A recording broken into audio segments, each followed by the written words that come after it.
You guys remember Batman Beyond and Spider-Man Unlimited? Why don't we get more cartoons like that?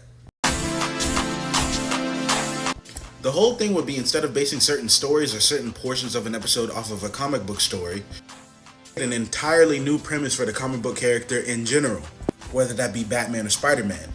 Also, just remember, Superman also, because there's this show too, really end up being some of the best comic book cartoons because really, there's no limits on what they can do.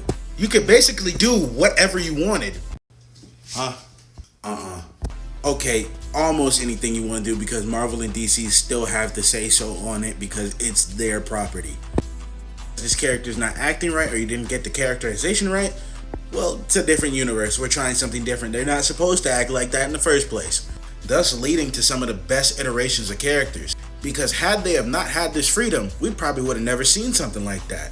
Like, yeah, taking from the comics for inspiration or just taking the story word for word is cool, but also letting people get creative with these characters is cool too.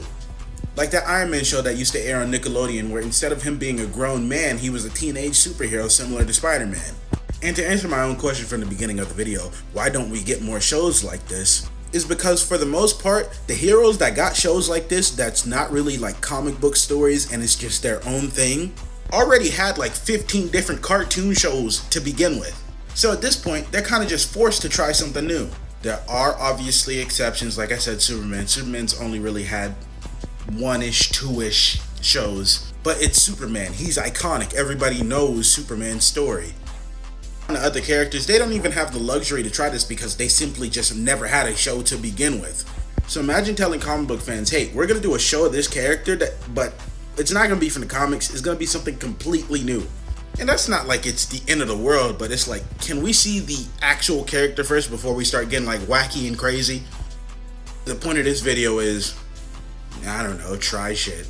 If you like this video, subscribe and follow me, and have yourselves a damn good one.